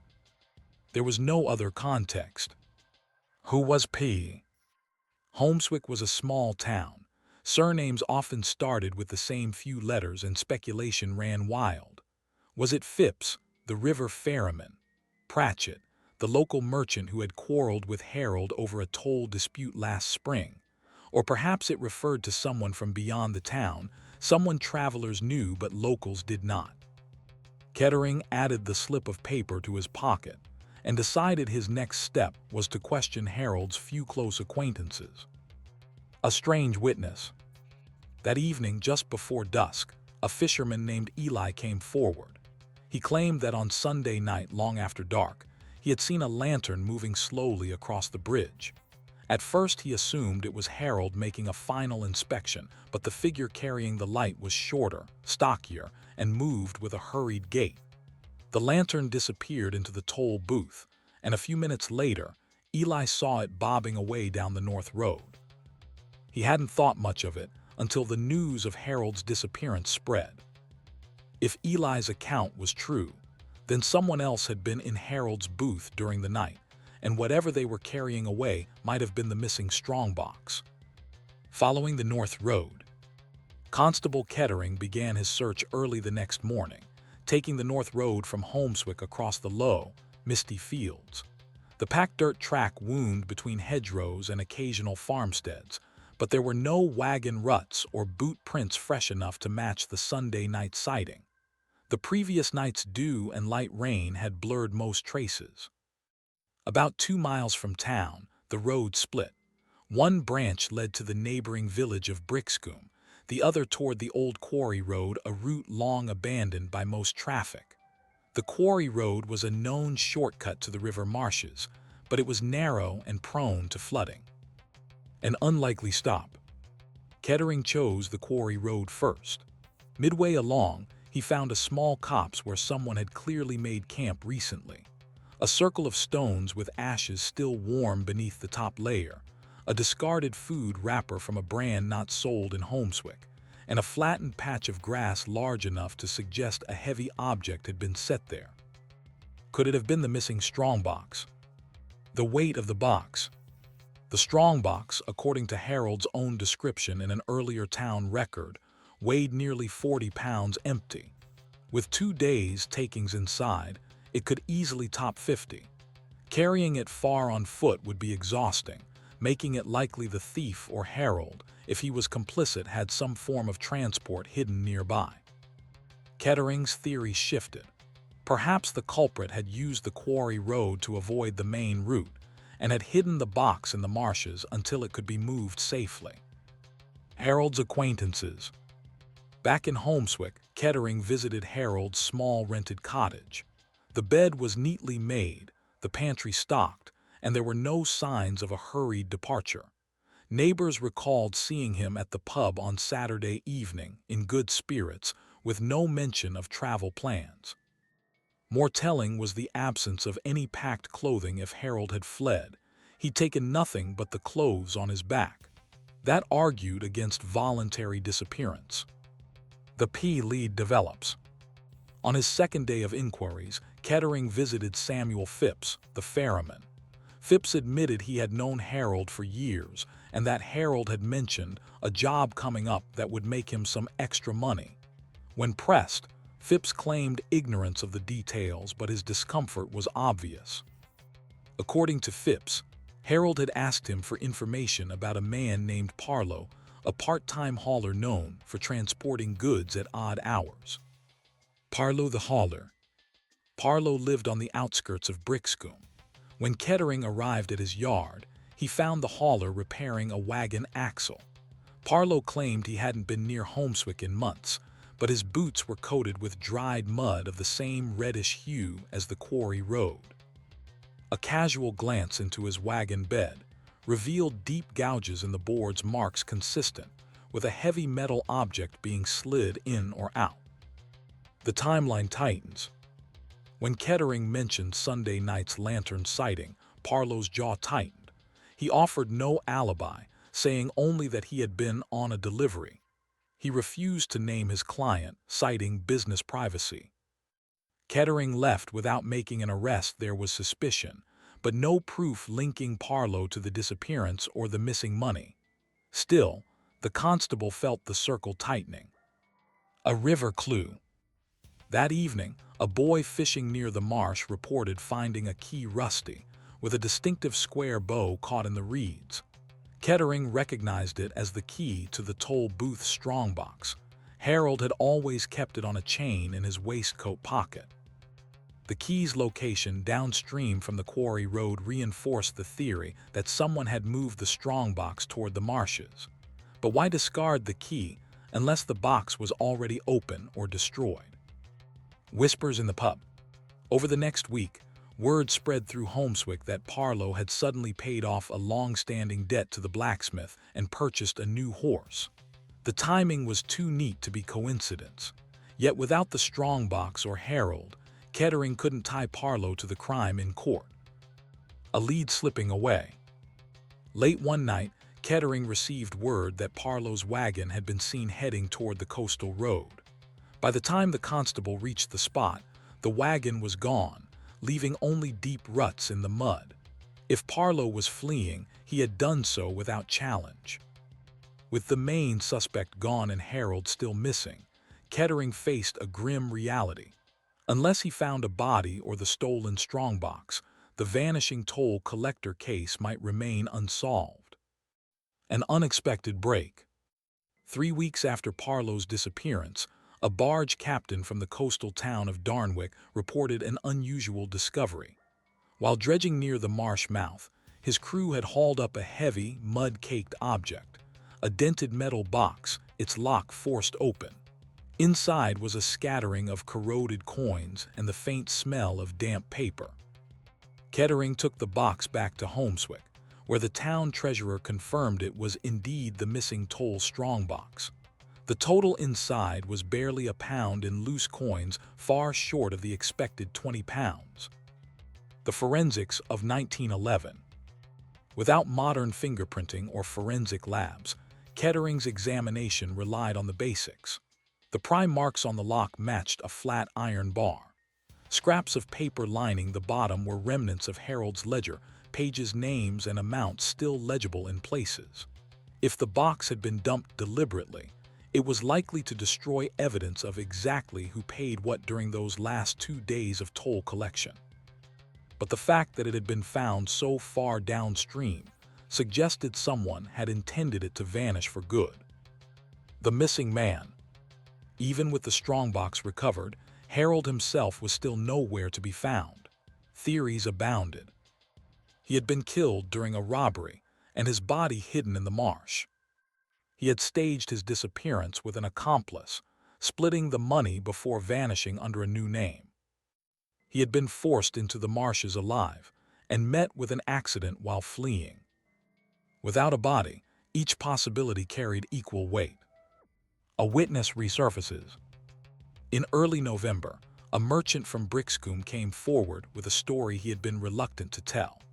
On the Monday morning of Harold's disappearance, he claimed to have seen Parlow's wagon outside the back of an abandoned mill on the quarry road. Standing near the wagon was a man who fit Harold's description, minus his toll collector's coat, holding a small bundle under his arm. The merchant hadn't stopped to speak. At the time, it seemed unremarkable, but in hindsight, he swore it was Harold. The conspiracy angle. If true, the sighting suggested Harold might not have been a victim at all. Perhaps he and Parlow had worked together, Harold to provide access to the strongbox, Parlow to transport it. The staged disappearance from the booth would serve both. Harold could vanish, Parlow could move the money, and both could escape suspicion for a time. Yet the plan, if it existed, had gone awry. Why would Parlow later be seen alone, apparently spending freely, with Harold nowhere in sight? Loose ends. By year's end, the case went cold. The marshes had been searched twice, the quarry road combed for hidden caches, but no sign of Harold's body or the missing £19 was found. Parlow was never seen in Holmeswick again. Some claimed he settled under another name in the port cities. Others believed he met a violent end in the very marshes where the strongbox was dumped. Kettering's final report.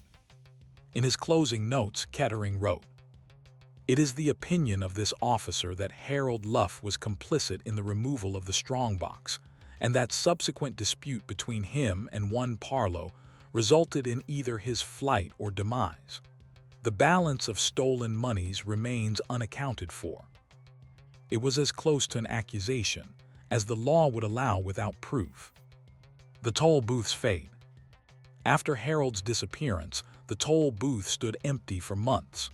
Eventually, the town voted to remove it entirely, replacing the toll with a modest increase in local taxes. The bridge became free to cross, and with it, the last trace of Harold's tenure vanished. Locals, however, still referred to the spot as Luff's Crossing. Travelers unfamiliar with the story would ask who Luff was, and old-timers would simply shake their heads and say, "The man who walked off the bridge and never came back." A mystery without closure. For the people of Holmeswick, the vanishing toll collector became less a crime to be solved than a cautionary tale about trust, about the quiet temptations of routine work, and about how a man could stand in the same spot for 19 years, then disappear into the fog one night, leaving only questions behind. And so the river kept flowing, the bridge kept standing, and the mystery of Harold Luff remained, like the toll booth itself, removed but never forgotten. A town with too many keys. In the heart of 1880s Sheffield, where soot from the foundries coated windowsills and the clang of metalwork echoed through narrow streets, locksmiths were as essential as blacksmiths. Among them was a man named Thomas Willoughby, whose small shop on Bramble Lane had a reputation for precision craftsmanship. Thomas could cut a key to fit any lock in town, from the stout padlocks on warehouse doors to the intricate brass tumblers guarding bank strongrooms. His skill made him indispensable to merchants, factory owners, and wealthy homeowners alike. The ledger that held the city. Every transaction Thomas made, every key he cut, every lock he repaired went into a large, leather-bound ledger. Customers trusted him implicitly, and Thomas reciprocated with meticulous record-keeping. The ledger contained not just names and dates, but the lock patterns themselves, measurements, diagrams, and even notes about where each lock was installed. It was, in effect, a catalog of access to half the secure premises in Sheffield. A routine clientele. For years, the ledger lived beneath the shop counter, taken out only when Thomas needed to enter new work. Clients would sometimes watch him sketch the cross-section of a lock before cutting its matching key, the motion so practiced it was almost hypnotic. Thomas's wife, Ellen, occasionally helped with bookkeeping, but even she was not allowed to leaf through the diagrams. He considered it a matter of professional ethics. The first sign of trouble. In the winter of 1887, a string of burglaries began troubling the city. The thefts were odd. There were no broken locks, no forced windows. In each case, the thief or thieves entered quietly, took only specific valuables, and left without disturbing other belongings. The pattern suggested someone with legitimate keys or perfect copies. A visit from Inspector Mallory. Within weeks, Inspector Arthur Mallory of the Sheffield Police visited Bramble Lane. He asked Thomas whether any of his keys might have been stolen or copied without his knowledge. Thomas bristled at the implication, insisting that he destroyed all templates after use and never kept duplicate keys on hand. Mallory seemed unconvinced. The precision of the burglaries pointed to a skilled locksmith or someone with access to a locksmith's records. The ledger disappears. The matter became urgent when Thomas arrived at his shop one March morning to find the lock on his own door intact, but his ledger missing from its usual place. The cash drawer was untouched, the workbench undisturbed. Only the ledger, with years of detailed lock diagrams, had been taken. If the burglars had it, they now had a roadmap to the city's most secure premises. The panic in Sheffield. Word of the theft spread quickly. Merchants queued outside Thomas's shop demanding their locks be replaced immediately. The local bank threatened legal action if Thomas didn't cooperate fully with police. Inspector Mallory set up a small desk in the shop's back room to coordinate efforts. He pressed Thomas for a list of recent customers who might have had opportunity to steal the book. A suspicious customer. One name kept coming up. A man calling himself Henry Parks, who had commissioned several complex keys over the past month, paying in cash and providing vague explanations about warehouse stockrooms. Thomas remembered him well. Tall, with a distinctive scar over one eyebrow, and a habit of asking casual but pointed questions about other clients. Parks had last visited the day before the ledger disappeared. The trail begins.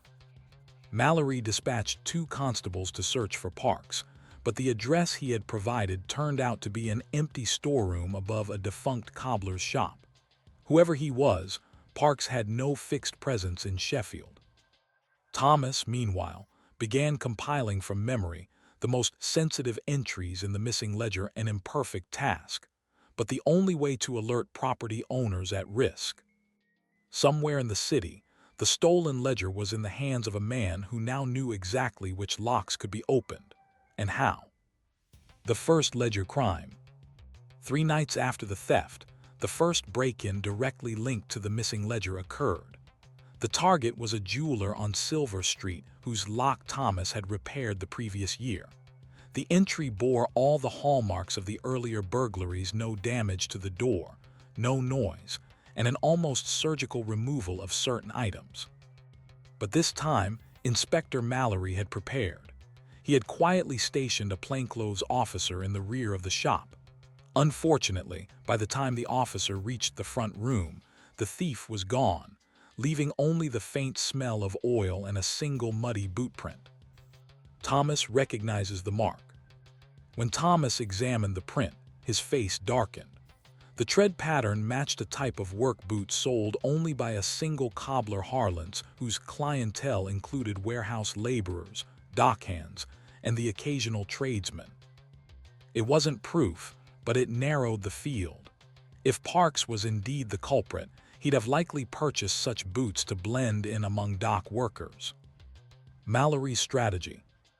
Mallory decided they could not hope to guard every property listed in the ledger. Instead, they would create a trap and address from the ledger that appeared lucrative, but had been secretly fitted with an experimental alarm device. A simple mechanical bell rigged to trip when the lock was turned without the proper key. Thomas suggested a disused silver smelting works on the edge of town. It was still owned by a wealthy patron but stood empty most nights. The plan was set. The stakeout. For 2 weeks nothing happened. Mallory's men rotated shifts at the smelting works, the bell mechanism tested daily. Meanwhile, burglaries elsewhere continued, though at a slower pace. Then, on a damp Thursday night, the bell clattered loudly through the empty building. Constables surged from hiding, lanterns in hand. But by the time they reached the front entrance, the intruder had already bolted through a side window. A glimpse of the thief. One officer swore he caught sight of the man under the gaslight, tall, with a noticeable scar above the brow. Parks again. But the chase ended in a maze of alleyways where the fog swallowed everything beyond a few yards. Turning to the docks. Mallory shifted focus to the docks. If Parks was moving stolen goods quickly, the riverside warehouses would be the most likely handoff points. Dock foremen were questioned, but the thief was careful, never moving in daylight, never speaking to the same contact twice. One foreman did recall a man matching Parks's description loading a crate onto a barge bound for Hull. The crate, he said, was labeled as machine parts, but felt unusually light. Thomas's guilt. As the weeks passed, Thomas became increasingly agitated. The theft of his ledger had not only endangered his clients, but was now making him a pariah among merchants. Some had already replaced their locks with competitors' products, and a few hinted that perhaps Thomas himself had orchestrated the theft for profit. His wife Ellen urged him to step back from the investigation, but Thomas insisted he owed it to the city and to himself to help catch the man who had weaponized his life's work. A break from Hull. Mallory's luck turned when word came from Hull police. A pawnbroker there had purchased a set of ornate gold cufflinks that matched a description from the Silver Street jeweler's stolen inventory. The seller had given the name Henry Parkson and claimed to be a traveling salesman. The pawnbroker remembered the scar. Closing the net. With this confirmation, Mallory sent word to every port town between Sheffield and the coast. Parks or Parkson was on the move, likely looking to fence more goods before disappearing entirely. A constable stationed in Whitby reported that a man of matching description had booked passage on a small cargo vessel bound for Amsterdam, set to leave in 3 days' time. Mallory had one chance to catch the man before he slipped out of the country, and with him, the last hope of recovering the ledger. The Whitby plan. Inspector Mallory arrived in Whitby under the guise of a merchant arranging shipments. Thomas Willoughby insisted on accompanying him, arguing that he could identify Parks instantly, and that his presence might sway the man into hesitation if a confrontation occurred. Mallory reluctantly agreed, but under the strict condition that Thomas would not engage the suspect directly. The small cargo vessel, the Northwind, was moored at the far end of the quay.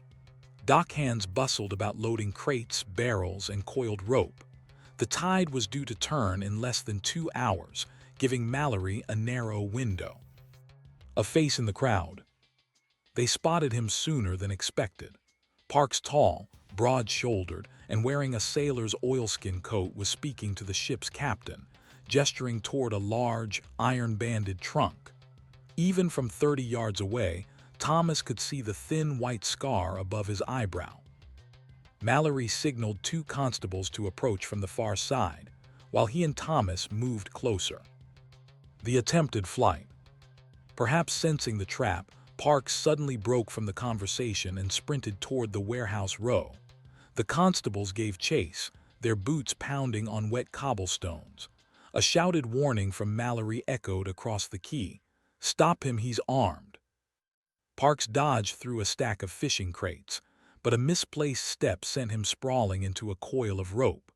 Before he could rise, one constable was on him, wrenching away a short iron prybar, the likely tool used to open the locksmith's strongbox. The ledger found. Back at the dock, Mallory pried open the iron-banded trunk. Inside, beneath a layer of blankets and clothing, lay Thomas's missing ledger, its leather cover stained but intact.